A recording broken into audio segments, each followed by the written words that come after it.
and mistreated and all those things. But it's still a version of a kind of a creative genius at work.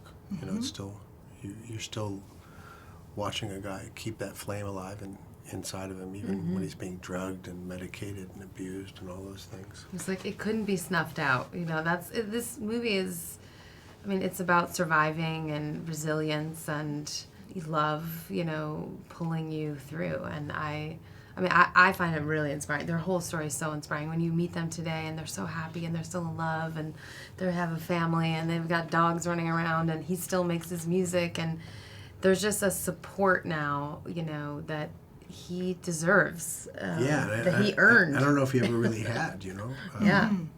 But I always think back, you know, where if you know, that music is so in our DNA, right? And all these sounds are so in our DNA. But then you think, well, what was it like before these things happened? Before people put orchestral music and rock and roll? You're like, oh, no one did. So I think, and then you think, oh, he did.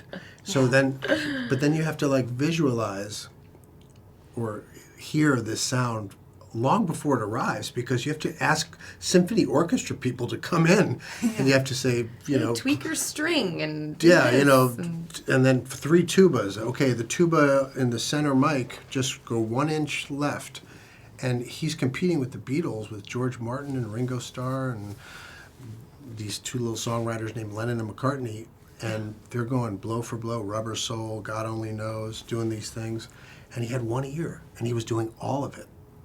He was producing, composing, arranging, playing, singing. It's an extraordinary explosion of creativity that came out of this guy. so John, you were the one who actually told me this amazing fact, but Sgt. Pepper's and Pet Sounds, right? No, Smile Sessions. Smile Sessions are connected in this way that I think a lot of people showing up for this film don't know. Yes, I think what happened is that Brian put out a song, and then the Beatles would react to it, and they would do Rubber Soul. Then he would do Rubber Soul, and then he would say, oh my God, these guys have broken new waters. And they were both trying to get to this new sound. And Paul McCartney came over and was listening to the Smile Sessions, and his mind was blown. And Brian, They're still friends. They're still friends, by the way. It was it's all friendly and it was almost respectful. Like once a mind competition. gets stretched, you can't stretch it back, kind of thing. So he's making one of his songs on the album called Vegetables, and he has Paul McCartney chewing celery on it. And so the sounds of the crunching is Paul McCartney, and the Beach Boys are all on tour doing their thing, like, and what? Brian's just like in the studio creating his thing, right?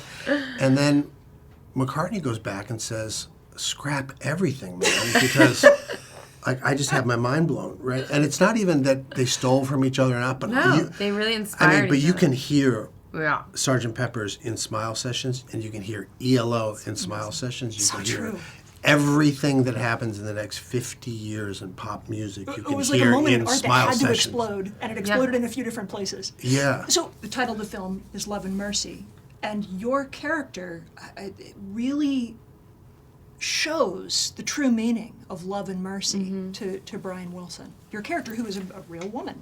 Yeah. She's Who you got a chance fierce, to meet. amazing, a woman I admire very much, and because I think she saw the man, sort of the pure, sweet man that lived underneath all of this abuse and illness and misdiagnosis and manipulation, and she was able to fight for him, and stuck with him when a lot of other people had turned their backs on him, and she just thought, I'm not going to do that. I can't do that.